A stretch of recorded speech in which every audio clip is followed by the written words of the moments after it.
কেমন আছেন সবাই? বিকাশ ব্লগের আর একটি নতুন ভিডিওতে আপনাদেরকে স্বাগতম জানাই। আজ আমি যাব মনমাড থেকে হাওড়া, যেটা হচ্ছে আপনার হাওড়া দুরন্ত এক্সপ্রেসে, যে ট্রেনটি যাচ্ছে পুনে থেকে হাওড়া পর্যন্ত মাত্র 6টা স্টপেজ অতিক্রম করে। দুরন্ত এক্সপ্রেস প্রধানত তার উচ্চ গতি, ন্যূনতম বিরতি এবং আরামদায়ক ভ্রমণের জন্য খুবই প্রচলিত একটি ট্রেন আসতে অনেকটাই লেট রয়েছে, তার জন্য ভাবলাম একটু খাওয়া দাওয়া করে নেওয়া যাক। এটা হচ্ছে আপনার রাইস, যেটা হচ্ছে মিক্স ভেজ, আর এটা এখানকার একটা স্পেশাল খাবার, যেটা আলুর ঝিরার টাইপের কি একটা বললো। ঠিক আছে, আমি তো ভাতটা খেতে পছন্দ করি, তার জন্য এটা খেচ্ছি। আর সঙ্গে এটা যদিও টেস্ট খারাপ নয়, খুবই ভালো। মোটামুটি নতুন জায়গায় নতুন কিছু টেস্ট করা যাক। আইটেমটা খারাপ নয়, ভালো লাগলো। এই যে আইটেমটা, মনমাড স্টেশনের টিকিট কাউন্টার হচ্ছে এটা। এই যে দেখছেন, এখানে টিকিট কাউন্টার রয়েছে, সাইডে এখানে এটিএমও রয়েছে এই স্টেশনটিতে। যদিও আমি দেখে নিয়েছি এটি 1 অথবা 2 নম্বর প্ল্যাটফর্মে আছে, আমি তবুও একবার কাউন্টারে গিয়ে জিজ্ঞাসা করলাম। দুরন্ত এক্সপ্রেস 1 নম্বর অথবা 2 নম্বর প্ল্যাটফর্মেই আসবে। এখানে দেখুন 1 নম্বর 2 নম্বর প্ল্যাটফর্ম রয়েছে এই সাইডে। তো আমি এই সাইড দিয়ে নিচে নেমে যাব। বর্তমানে প্ল্যাটফর্মের ওই সাইডে আর একটি ট্রেন আসতে দেখা যাচ্ছে।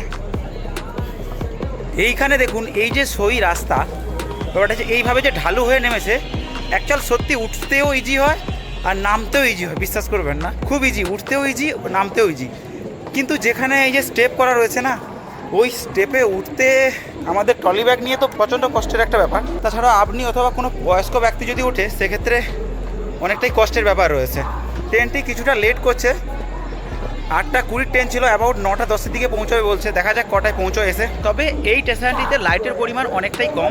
যে লাইটগুলো লাগানো রয়েছে ওগুলো অনেক পুরনো হয়, অথবা কি জানি, লাইটগুলোর ব্রাইটনেস অনেকটাই কম, অন্ধকার অন্ধকার ফিল হচ্ছে। এই দেখুন, ক্যামেরায় মনে হচ্ছে যেন অনেকটাই লাইট, কিন্তু অন্যান্য প্ল্যাটফর্মের তুলনায় প্ল্যাটফর্মের লাইটের ব্রাইটনেসটা অনেকটাই কম, অন্ধকার অন্ধকার বলে মনে হচ্ছে।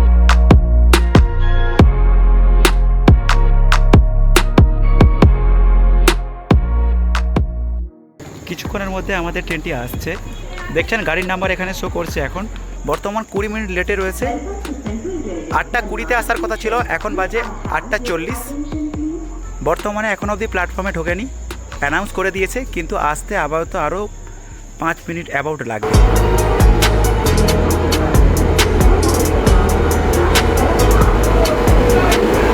ফাইনালি ট্রেনটি আমাদের প্ল্যাটফর্মে ঢুকেছে 8টা 47 মিনিটে। অ্যাবাউট 27 মিনিট লেট করে ঢুকেছে ট্রেনটি। আর আমার যেটা কোচ রয়েছে সেটা হচ্ছে B4, দরজার সামনে, যেখানে ঘুমোতে ঠিকঠাক পারা যায় না।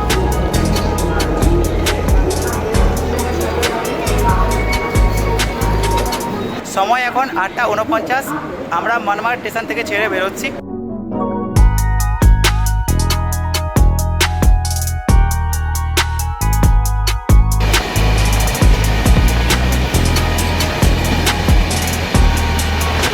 একটা অভিজ্ঞতা শেয়ার করছি। আমি এর আগেও এই দরজার সামনে সিট পেয়েছিলাম। ব্যাপারটা হচ্ছে, যেগুলো সাধারণত RSC সিট অথবা যেগুলো ওয়েটিং লিস্টে থাকে তারপরে আপনি পান, সেই সিটগুলো সাধারণত জানলার সাইডেই হয়। এটা হচ্ছে ব্যাপার। এই ট্রেনটির ওয়াশরুম,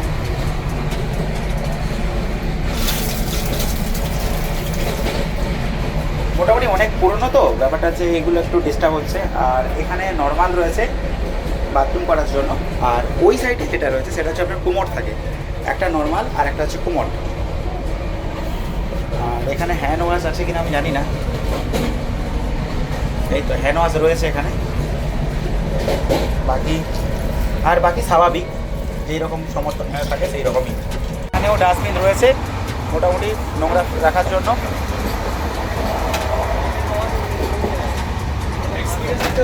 তাছাড়াও এখানেও ডাস্টবিন রয়েছে, কিন্তু আজাদে এটা ছিল না, এটাতে রয়েছে। দেখেছেন এখানে ডাস্টবিন রয়েছে। ওকে, আর এটা হচ্ছে আমার কোচ।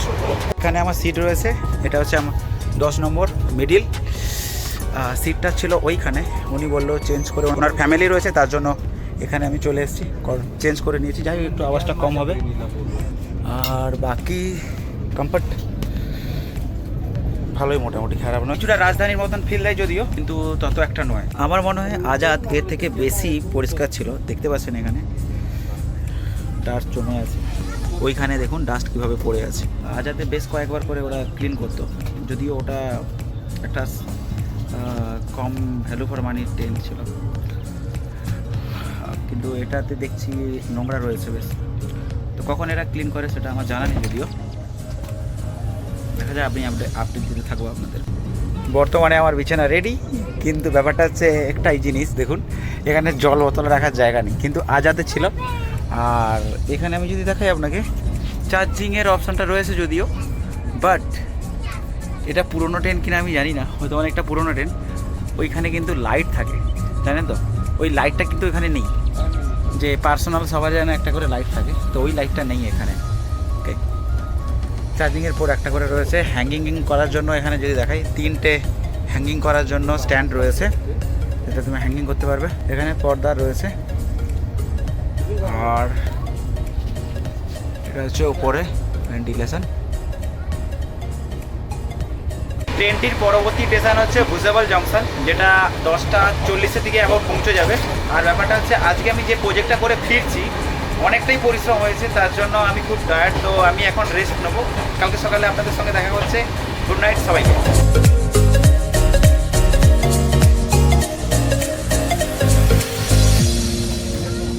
বর্তমানে আমরা নাগপুর স্টেশনে রয়েছি, আর এখন বাজে আপনার 4:15। ট্রেন যেই টাইমে আসার কথা ছিল, কিন্তু সেই টাইমেই নাগপুর স্টেশনে পৌঁছেছে।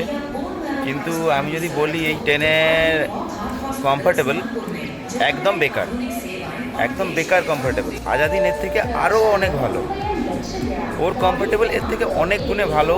সাউন্ড সিস্টেম যদি বলি, আপনার যেটা সাউন্ড লক জ্যাকার যে সাউন্ড একটা আওয়াজ হয়, সেই আওয়াজটা যেটা শুনতে পাওয়া যায় না, সেটা এই ট্রেনে ভালোই শোনা যাচ্ছে। কিন্তু ট্রেনটি অন টাইমে রয়েছে। প্রথমে লেট ছিল অনেকটাই, প্রায় 1 ঘন্টা লেট হয়ে গেছিলো, কিন্তু রাতে দেখলাম ট্রেনটা কভার করেছে। ব্যাপারটা হচ্ছে, আমাদের কোচে বাচ্চার পরিমাণটা অনেক ছিল, তার জন্য ঘুমটা ঠিকঠাক হয়নি। সবাই চেল্লামেল্লি করছে, যখন যে খুশি লাইট জ্বালাচ্ছে। এর আগে আরও একবার এক্সপিরিয়েন্স হচ্ছিলো, যখন কোচে দেখবেন ছোটো বাচ্চা বেশি থাকবে।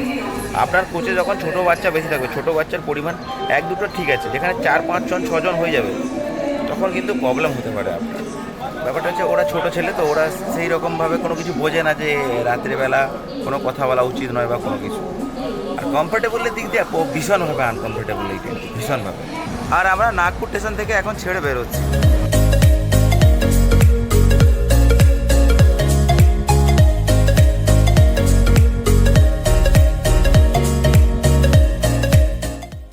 গুড মর্নিং সবাইকে। জাস্ট এই সবে ঘুম থেকে উঠলাম, ফ্রেশ হয়েছি। আপনাদের যদি বলি, এইখানে কোনো ক্লিন নেই, কোনো কিছু নেই, এরা ক্লিন ঠিকঠাকভাবে করছে না। এইখানটা মনে হয় ক্লিন করে গেছে, যা হোক করে কিছুক্ষণ আগে, তার আগে কোনো ক্লিন নেই। আর এরা তো অ্যামাউন্ট বেশি নিচ্ছে, কিন্তু ফ্যাসিলিটি একদম বাজে। আমি আজাদে গিয়েছিলাম, ওটা সবাই বলে 3rd ক্লাস ট্রেন, কিন্তু তার থেকে এ আরও 3rd ক্লাস ট্রেন, কারণ এ অ্যাপয়েন্টমেন্ট বেশি নেয়, আরও লেট করে পৌঁছায়। 8:30টার সময় পৌঁছানোর কথা, 1টার সময় পৌঁছবে, লেট করে যাবে। অ্যাকচুয়াল সত্যি মাঝ রাস্তায় গিয়ে দাঁড়িয়ে গেছে। জাস্ট আধা ঘন্টা থেকে 45 মিনিট আগে রায়পুর স্টেশন ছেড়ে বেরিয়ে এসছে। আর আমাদের কামরা এখনও পর্যন্ত ক্লিন হয়নি। একবার সকালে বলছিল নাকি ক্লিন করেছিল, তারপরে আর ক্লিন করেনি, মানে একদম নোংরা ভর্তি।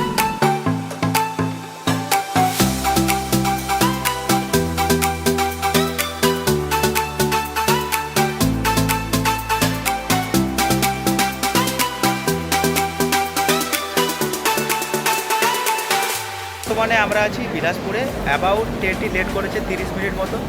এই স্টেশনটিতে সাধারণত ট্রেনে জল পড়া হয়, ট্রেনে জল পড়া হচ্ছে।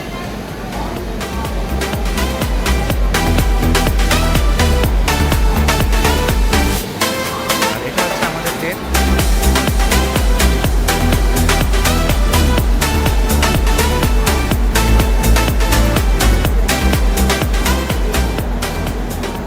এখানে অ্যাবাউট 10-15 মিনিট মতো দাঁড়াবে, কারণ এই জল লোড করার জন্য টাইম লাগে, সেই টাইমটা নেবে।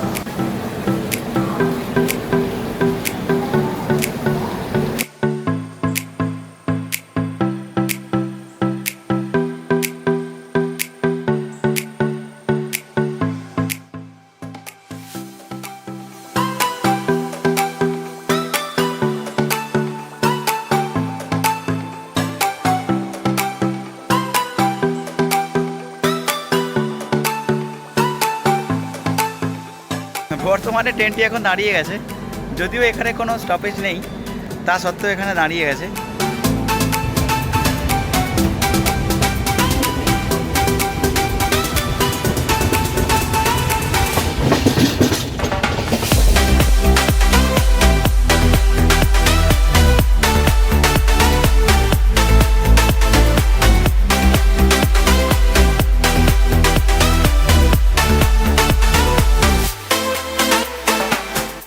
এখন লাঞ্চ টাইম, ভাবলাম আমার কাছে তো কোনো কিছু খাবার নেই তেমন, তার জন্য ট্রেনেই খাবারটা অর্ডার করে দিলাম লাঞ্চে। এখানে দেখুন কী কী দিয়েছে, ভাত, এটা আলুর মটর দিয়ে একটা ভাজা মনে হয়, ডাল, আর এটা মনে হয় কিছু একটা মিক্স ভেজটা হবে।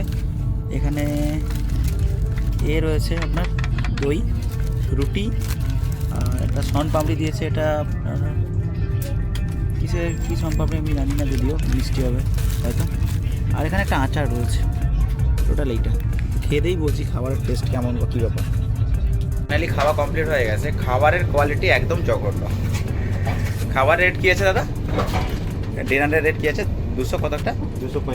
235 টাকা খাবারের রেট আছে। আপনাদের দেখিয়েছি কী কী খাবার পাওয়া যাচ্ছে, কিন্তু যে সবজি টবজিগুলো আছে ওগুলোর কোয়ালিটি খুবই জঘন্য, মানে কোনো স্বাদ নেই ওই সমস্ত খাবারের। ডাল অথবা যে সবজিটা দিয়েছিল কোনো স্বাদ নেই। আর প্যাকেটিং খাবার তো এর মধ্যে আছে সম্পাউন্ডি, ও তো স্বাদ হবেই কারণ প্যাকেটিং খাবার আছে।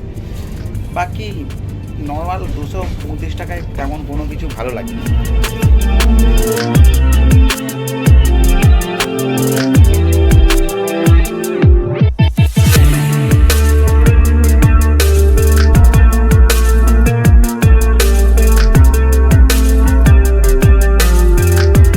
এর মধ্যে কীভাবে ডাস্ট পড়ে আছে দেখুন, কোনো পরিষ্কার কোনো কিছু নেই।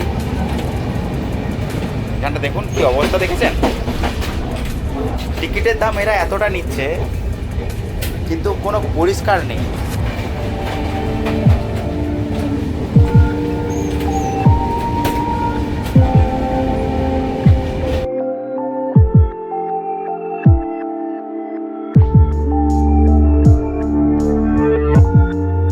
বর্তমানে আমরা এন্ট্রি করতে চলেছি টাটানগরে, জামশেদপুর। ট্রেনটি প্রায় লেট করেছে অ্যাবাউট 5 ঘন্টা মতন। টাটানগরের ব্যাপারে যদি বলি, আপনারা জানেন টাটানগর কিসের জন্য বিখ্যাত। টাটানগর মিন্স জামশেদপুর, স্টিলের সিটি বলা হয়। রতন টাটা স্যারের উদ্যোগে প্রথম এখানে শিল্প ব্যবস্থা গড়ে ওঠে এবং যেটা বিশ্বব্যাপী বিখ্যাত রয়েছে। আমরা এখন এন্ট্রি করতে চলেছি টাটানগরে।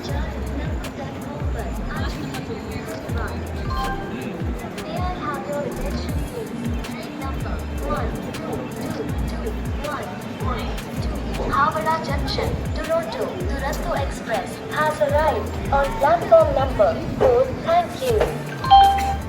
यात्रीगण कृपया ध्यान दें, गाड़ी संख्या 1222 से Howrah junction, Toronto, Duronto express 4 number platform पर आ चुकी है। धन्यवाद। 5 ঘন্টা লেট, 5 ঘন্টার বেশি হয়ে গেছে। বর্তমানে আমরা রয়েছি টাটানগরে। এখানে দেখছি অনেক প্যাসেঞ্জার ওঠানামা করছে, একটা বড় স্টেশনও রয়েছে।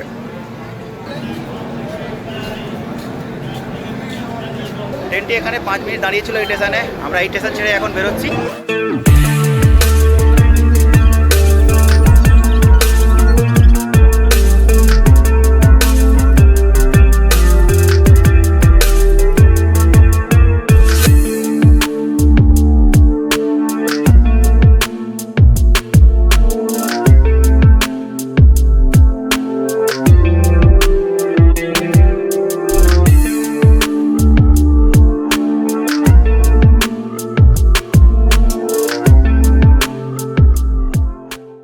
এই সময় আমরা নামলাম। ট্রেন পৌঁছানোর কথা ছিল 8:40-এ, কিন্তু পৌঁছেছে 12:50-এ। যদি বলেন এই ট্রেনের রেটিং দিতে 10-এর মধ্যে আমি এটাকে 4 দেব, কারণ পরিষ্কার পরিচ্ছন্ন তো নেই। প্রথমত আমাকে 2-3 বার কমপ্লেন করে পরিষ্কার পরিচ্ছন্ন করাতে হচ্ছে, 1 নম্বর। 2 নম্বর, ট্রেনটা 6টা স্টপেজ নিলেও কিন্তু অনেকগুলো প্ল্যাটফর্মে দাঁড়িয়ে এসছে। সেখানে প্যাসেঞ্জার ওঠেনি বা নামেনি সেটা ঠিক আছে, কিন্তু অনেক জায়গায় মানে দাঁড়িয়ে এসছে। আমি যেখানে জেনেছিলাম যে দুরন্ত পপুলার হচ্ছে সাধারণত স্টপেজ নেয় না, তার জন্য এটা হচ্ছে পপুলার, বাট এটা এর সঙ্গে কোনো মিলই নেই। আর আমাকে টিকিট কাটার সময় একজন বলেছিল, আমার ফ্রেন্ড সার্কেলে, বললো ট্রেনটা খুবই থার্ড ক্লাস, এর থেকে আজাদিন অনেক গুণে বেটার, কারণ ওর টিকিটের প্রাইজও কম আর সেমই ঘন্টা সেও লেট করে, এটাও লেট করলো। আর যদি বলি লাক্সারি ট্রেন, অ্যাকচুয়াল এটা লাক্সারি ট্রেনের মধ্যে কোনো কিছু আসে না। ট্রেনটি বানানো হয়েছে 2017 সালে। আর এর যদি আমি বলি যে কমফোর্টেবল দিক দিয়ে তত একটা বেটার নয়, কারণ সাউন্ড লকেজের ব্যাপার যদি বলি, সাউন্ড যেটা নয়েজ আছে রুমের ভিতরে, সেটা সাধারণত লাক্সারি ট্রেনগুলোতে, যেগুলো ভালো ট্রেন হয়, কমফোর্টেবল জার্নি দেয়, সেগুলো সাউন্ড আসে না। কিন্তু এর সাউন্ড আসছে, কি বলা যায়, এর সাউন্ড আসছে, তার জন্য মানে মানুষের ঘুম ঠিকঠাক হবে না। প্লাস পার্সোনাল যেটা লাইট থাকে, সেই লাইটটাও নেই। তো সেই যে কারণের জন্য এর এতটা পয়সা নেওয়া উচিতও নয়, কারণ যেহেতু সার্ভিস ভালো দিচ্ছে না, সেক্ষেত্রে এতটা পয়সা দেওয়া উচিতও নয়। আর খাবারের কোয়ালিটি বলি, খাবারের কোয়ালিটি খুবই জঘন্য, একদম কোনো খাবারের টেস্ট নেই। আমি তাই জন্য 2বার কমপ্লেন করেছি অলরেডি। ঠিক আছে, তো এইখানেই আমি ভিডিওটা শেষ করলাম। তোমাদের যদি ভিডিওটি ভালো লেগে থাকে বন্ধুদের সঙ্গে শেয়ার করবে। দেখা হবে অনেক একটি ভিডিওতে। সবাই ভালো থাকবে, নমস্কার।